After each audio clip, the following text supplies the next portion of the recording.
श्री शिवाय नमस्तुभ्यम दोस्तों। आज की इस वीडियो में हम आप लोगों को मई महीने में पड़ने वाले इन विशेष दिनों की कुछ विशेष उपाय बताने वाले हैं, जैसे कि एकादशी व्रत, प्रदोष व्रत, पूर्णिमा, एकादशी वापस से जो आती है, प्रदोष व्रत वापस से जो आता है, जो शिवरात्रि आती है, मासिक शिवरात्रि, और जो अमावस्या आती है, इन सभी विशेष दिनों के विशेष उपाय। और ये जो विशेष दिन है ये मई महीने में किस दिन पड़ने वाले हैं, ये सारी जानकारियाँ आपको आज की इस वीडियो में मिलने वाली हैं। साथ ही में कुछ विशेष उपाय और नियमों के बारे में भी हम आपको इस वीडियो में बताने वाले हैं। तो दोस्तों, सबसे पहले हम लोग बात करते हैं महीने की शुरुआत से। मई महीने की पहली तारीख को ही यहाँ पर है मोहिनी एकादशी व्रत, है ना। तो मोहिनी एकादशी व्रत है, तो इस दिन आप लोगों को एक बहुत ही विशेष उपाय विशेष रूप से ज़रूर करना चाहिए भगवान भोलेनाथ के मंदिर में जाकर। इस उपाय में मात्र आपको करना कुछ भी नहीं है, बस एक लोटा जल लेकर भगवान शिव जी के मंदिर में जाना है। या प्रतिदिन अगर आप लोग शिव जी की पूजन अर्चना करने के लिए जो भी अपनी सामग्रियाँ लेकर जाती हैं वो लेकर जाना है। शिव जी के ऊपर एक लोटा जल चढ़ाना है। जो भी आप पूजन सामग्री कर रहे हैं वो पूरी पूजन कर लीजिए। उसके बाद आप लोग शिव जी के सामने बैठकर या आसपास बैठकर मात्र आपको इस नाम का 3 बार उच्चारण करना है, जो कि हम आपको बताने जा रहे हैं।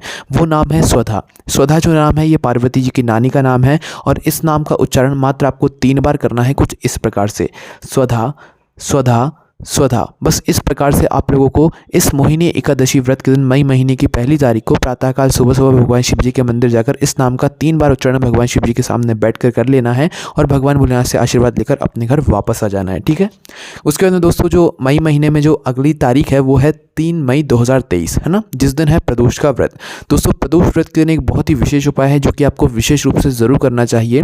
दोस्तों, अगर आप लोग प्रदोष व्रत करते हों चाहे ना करते हों, पर अगर आपने इस उपाय को कर लिया तो आपको प्रदोष व्रत करने का फल भी मिल जाएगा, साथ ही में आपको भगवान भोलेनाथ जी का आशीर्वाद भी मिल जाएगा। तो इस उपाय में करना क्या है दोस्तों, प्रदोष व्रत के दिन जो भी आप कार्य कर रहे हैं, जो भी उपाय कर रहे हैं, या भगवान भोलेनाथ की भक्ति भी कर रहे हैं, तो प्रदोष व्रत के दिन प्रदोष काल में मतलब शाम के समय अगर आप वो भक्ति करेंगे, वो उपाय करेंगे, तो इससे आपको विशेष फल मिलेगा। क्योंकि सबसे सही जो समय होता है प्रदोष व्रत के दिन का, वो प्रदोष काल का ही होता है, मतलब शाम का समय होता है, ठीक है।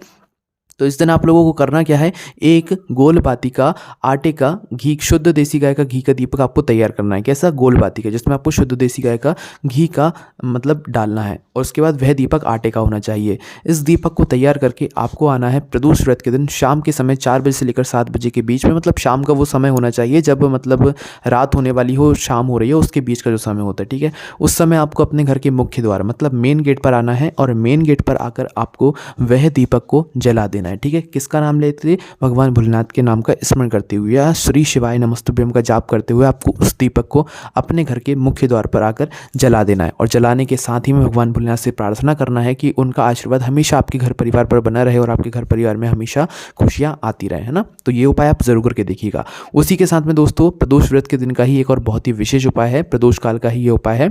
तो इस उपाय को आप लोग तब कर सकते हैं जब आपके घर में धन की समस्या चल रही हो, या आपके घर परिवार में बहुत सारा कर्जा हो गया हो, ठीक है। तो उस स्थान पर आपको करना क्या है, आपको अपने घर के आसपास जो भी वट वृक्ष हो, ठीक है, जहाँ पर भी वट का पेड़ हो, वट का वृक्ष हो, वहाँ पर आपको जाना है। क्या लेकर जाना है, एक लौंग लेकर जाना है और एक गोल बाती का घी का दीपक लेकर जाना है, ठीक है।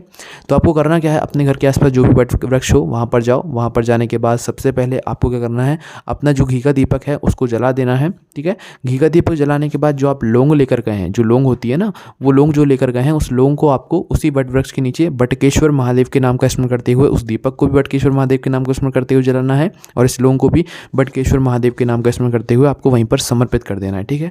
अगर इस लौंग की जगह आप चाहें तो इस लौंग का जल मतलब एक पात्र में जल भरकर उस जल पात्र के अंदर लौंग डालकर इस जल को भी आप समर्पित कर सकते हैं इस लौंग को चढ़ाने की जगह पर बटकेश्वर महादेव के नाम का स्मरण करते हुए आप ये उपाय करें। और उपाय करने के बाद भगवान से प्रार्थना करें कि आपके घर में जो धन की समस्या चल रही है, जो कर्जे की समस्या चल रही है, वो जल्द से जल्द दूर हो जाए, ठीक है। तो निश्चित ही आपके घर में जो कर्जा होगा वो धीरे धीरे करके चुकना चालू हो जाएगा, ठीक है। करके ज़रूर देखिएगा। उसके बाद में दोस्तों अगली तारीख की बात करते हैं, जो कि है वैसाखी पूर्णिमा, जो कि 5 मई 2023 को आने वाली है ना। तो इस वैसाखी पूर्णिमा को किए जाने वाला एक बहुत ही विशेष उपाय है जो कि हम आपको इस वीडियो में बताते हैं। दोस्तों, वैसाखी पूर्णिमा मतलब पूर्णिमा के दिन आपको क्या करना है, शाम के समय या तो आप प्रातःकाल सुबह सुबह भी इस उपाय को कर सकते हैं। आपको अपने घर से 108 चावल के दाने लेना है, ठीक है। कितने, 108 चावल के दाने। साथ ही में पीला चंदन अपने साथ में थोड़ा सा घिस कर अपने साथ में लेकर जाना है, ठीक है। या तो मंदिर में बैठ कर ही आप लोगों को घिस लेना है। तो शिव जी पर एक लोटा जल जल प्रातःकाल सुबह सुबह जा रहे हो तो 1 लोटा जल चढ़ा दो, जो भी आपकी पूजन अर्चना है वो कर लो। शाम के समय जा रहे हो तो शाम के समय भी आप इस उपाय को कर सकते हो। उपाय को करने के लिए आप भगवान शिव जी के पास में बैठ जाओ। पास में बैठने के बाद आपको करना क्या है, सबसे पहले तो भगवान शिव जी पर चंदन लगा दो, चंदन से त्रिपुंड बना दो या चंदन का लेपन भगवान शिव जी की शिवलिंग के ऊपर कर दो। उसके बाद जो 108 चावल के दाने आप लोग लेकर गए हो, इसको एक एक करके नहीं चढ़ाना है इस स्थान पर, इसको आपको एक साथ अपने सीधे हाथ के हथेली में 108 चावल के दाने रखने हैं और रखने के बाद सीधा चंदन लगाने के बाद भगवान शिव जी की शिवलिंग के ऊपर इसे आपको समर्पित कर देना है। भगवान से हाथ जोड़ के आपको प्रार्थना कर लेना है और अपनी मनोकामना बोल देना है। विशेष रूप से ये उपाय जो है आपकी मनोकामना को पूर्ण करेगा। 108 चावल के दाने और चंदन का ये विशेष उपाय है ना, करके ज़रूर देखिएगा।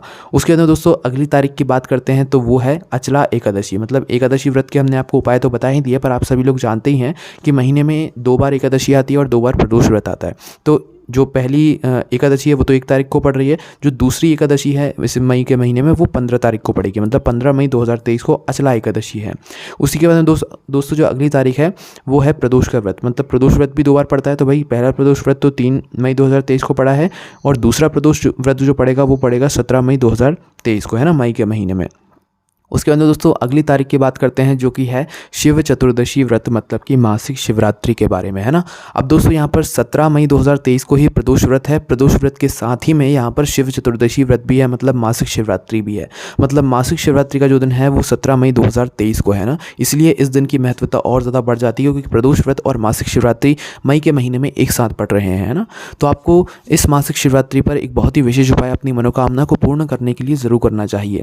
तो दोस्तों आपको प्रातःकाल सुबह सुबह भगवान शिव जी के मंदिर जाना है। अपनी पूजन अर्चना जो आप करते हैं वो सभी सामग्रियां लेकर जाना है, जैसे कि 1 लोटा जल, जो भी आपकी थाली वगैरह है वो सब आप लोग लेकर जाइए। भगवान शिव जी के ऊपर 1 लोटा जल चढ़ाइए, पूरी पूजन अर्चना कर लीजिए। उसके बाद में भगवान शिव जी के पास में बैठकर आपको यह उपाय करना है। इस उपाय में आपको ज़रूरत पड़ेगी 1 काली मिर्ची की, जो कि आपको आपके रसोई घर में आराम से मिल जाएगी, और 7 काली तिल के दानों की, है ना। मात्र 7 काली तिल के दाने चाहिए और 1 काली मिर्ची चाहिए, ना ज़्यादा चाहिए ना कम चाहिए, ठीक है, जितना है उतना ही चाहिए। तो 1 काली मिर्ची और 7 काली तिल के दानों को लेकर आपको इस उपाय को करने के लिए भगवान शिव जी के मंदिर में पहुंचना है। और पहुंचने के बाद आपको करना है, अपने सीधे हाथ की हथेली में अपनी 1 काली मिर्ची और 7 काली तिल के दानों को रखना है। और रखने के बाद श्री शिवाय नमस्तुभ्यम बोलकर या भगवान शिव जी के नाम का उच्चारण करते हुए अपने सीधे हाथ की हथेली से इसे भगवान शिव जी की शिवलिंग के ऊपर आपको समर्पित कर देना है, ठीक है। तो दोस्तों 1 काली मिर्ची और 7 काली तिल के दानों को भगवान शिव जी पर चढ़ाने के बाद आप भगवान शिव जी के सामने 2 मिनट हाथ जोड़कर बैठकर श्री शिवाय नमस्तुभ्यम का जाप करने के बाद आप क्या कीजिए कि अपनी मनोकामना भगवान शिव जी से बोल दीजिए। निश्चित ही आपकी वह मनोकामना बहुत जल्द पूर्ण होगी, क्योंकि आप इस उपाय को मासिक शिवरात्रि के दिन कर रहे हैं और यह उपाय सिर्फ मासिक शिवरात्रि के दिन ही किया जाने वाला है ना। चलिए दोस्तों अब हम आपको बताते हैं मासिक शिवरात्रि के दिन किया जाने वाला अगला विशेष उपाय, और यह उपाय आपकी ज़िंदगी को भी बदल सकता है। तो दोस्तों अगर आपने इस उपाय को हर 3 मासिक शिवरात्रि ही कर लिया, मतलब हर महीने की एक जो मासिक शिवरात्रि होती है, तो 3 मासिक शिवरात्रि तक अगर आपने इस उपाय को नियम के साथ कर लिया तो निश्चित ही आपको कुछ ना कुछ बहुत सारे बदलाव देखने के लिए मिल जाएंगे। तो आपको क्या करना है, मासिक शिवरात्रि के दिन शाम के समय प्रदोष काल में आपको 3 जगहों पर दीपक लगाकर आने हैं, है ना। तो सबसे पहले उसके लिए आपको 3 दीपक तैयार करने पड़ेंगे, जो कि आटे के होंगे, जिसमें आप गोल बाती रखेंगे और उसमें डालेंगे शुद्ध देसी गाय का घी, है ना। अब ये 3 दीपक आपको तैयार करके एक प्लेट में रख के अपने घर से निकलना है और अपने घर के आसपास जो ये वृक्ष होंगे, जो कि हम आपको बता रहे हैं, अपने पास वाले वृक्ष पे ही आपको इस दीपकों को जाकर लगाना है, ठीक है। तो अपने इन दीपकों को तैयार करके मासिक शिवरात्रि के दिन शाम के समय प्रदोष काल में निकलना है और सबसे पहले अपने घर के आसपास जो भी बेलपत्री का वृक्ष हो बड़ा वाला, उसके नीचे जाकर बैठ जाना है, ठीक है। वहां पर बैठकर बेलपत्री के वृक्ष के नीचे बैठकर आपको पहला दीपक अपना जाकर जला देना है और भगवान जी से प्रार्थना करना है झोली फैलाकर। जो भी आप भगवान जी से मांगना चाहें मांग सकते हैं, पर जो आप यहाँ पर मांगेंगे वही मतलब आपकी कामना जो है तीनों वृक्षों के नीचे होनी चाहिए, ठीक है। एक मतलब आपको बदल बदल के कामना नहीं बोलनी है। तो पहला दीपक आपको बेलपत्री के वृक्ष के नीचे ही लगाना है। उसके बाद दोस्तों दूसरा दीपक लेकर जाना है आपको पीपल के वृक्ष के नीचे। ये आपको क्रम लाइन से करना है, लाइन से ये दीपक लगा के जाना है ना। पहला दीपक बेलपत्री के वृक्ष के नीचे लगा दिया, दूसरा दीपक आपको बड़े वाले पीपल के वृक्ष के नीचे जाकर लगाना है। पीपल के वृक्ष के नीचे लगाने के बाद आपको मतलब भगवान शिव जी के नाम का जाप करना है। उसके बाद तीसरा दीपक जो आप लगाओगे वो आप आंवले के वृक्ष के नीचे लगाओगे, ठीक है। तो आंवले के वृक्ष के नीचे आओ और तीसरा दीपक वहां पर लगाकर आ जाओ, है ना। अब दोस्तों ये इन तीनों वृक्ष का होना आपके घर के आसपास बहुत ज़्यादा ज़रूरी है। ये तीनों वृक्ष आपके घर के आसपास ज़रूर होना चाहिए, तभी आप इस उपाय को कर पाएंगे। अगर नहीं है तो आप इस उपाय को नहीं कर पाएंगे, वरना अगर नहीं है तो भाई उपाय भी फिर सही से काम नहीं कर पाएगा। तो इसलिए इन तीनों वृक्षों के नीचे ही आपको 3 जगहों पर ये 3 दीपक जाकर लगाने, विशेष बल की यहाँ पर आपको प्राप्ति होगी। अब दोस्तों यहाँ पर हम आपको एक बहुत ही विशेष नियम बता देते हैं जो कि आपको जानना बहुत ज़्यादा ज़रूरी है, जो कि आपको इस मई महीने में विशेष रूप से ध्यान रखना है। दोस्तों ज़मीन पर अगर कोई पूजन की थाली रखी हुई है, सुनना ध्यान से, ज़मीन पर अगर कोई पूजन की थाली रखी हुई है तो कभी भी आपको उसको लांघना नहीं है, उसको ठोकर नहीं मारना है। उसके बाद में दोस्तों ज़मीन पर अगर कोई लोटा रखा हुआ है, खाली लोटा रखा हुआ है या जल से भरा हुआ लोटा रखा हुआ है, तो ना तो आपको उसे लांघना है, ना ही उसे ठोकर मारना है, वरना आपके जीवन में दुख और समस्याएं आएंगी। उसके बाद में दोस्तों अगर आप कहीं पर भी कथा सुनने के लिए जाते हैं तो वह जो कथा सुनने वाले व्यक्ति हैं या जो भक्तगण हैं, ना तो उनको कभी आपको ठोकर मारना है, ना उनको कभी लात मारना है, ना उनको जो है कभी कोई कष्ट पहुंचाना है, वरना आपके जीवन में दुख और समस्याएं आती हैं। तो ये नियम आप आज से ही जान लो कि ना तो पूजन की थाली को लांघना है या ठोकर मारना है या लात मारना है, ना लोटे को और ना कथा सुनने वालों को, है ना। इस बात का आज से ही आप लोग ध्यान रखना चालू कर दीजिएगा। उसके बाद दोस्तों जो अगला हम आपको मई के महीने में किए जाने वाला विशेष उपाय बता रहे हैं, ये आप किसी भी दिन कर सकते हैं। मई के महीने में आपको विशेष फल की यहाँ पर प्राप्ति होगी। तो दोस्तों इस उपाय में आपको करना क्या है कि प्रातःकाल 1 लोटा जल, आप इसे प्रतिदिन नियम के साथ भी कर सकते हैं इस उपाय को, है ना। तो करना क्या है, 1 लोटा जल लेकर भगवान शिव जी के मंदिर पहुंचना है और एक धारा से, मतलब धीरे धीरे एक धारा जो है चलती रहनी चाहिए। इस प्रकार से आपको भगवान शिव जी के ऊपर जल चढ़ाते चढ़ाते, तुमरुका महादेव जी का नाम लेते लेते आपको 1 लोटा जल चढ़ाना है। नियम के साथ चढ़ाओ और जल चढ़ाने के बाद भगवान से प्रार्थना करके आशीर्वाद लेकर अपने घर वापस जाओ। भगवान से कुछ नहीं भी बोलोगे तो भी बिना मांगे भगवान शिव जी आपको सब कुछ देंगे इस उपाय को करने के बाद में, है ना।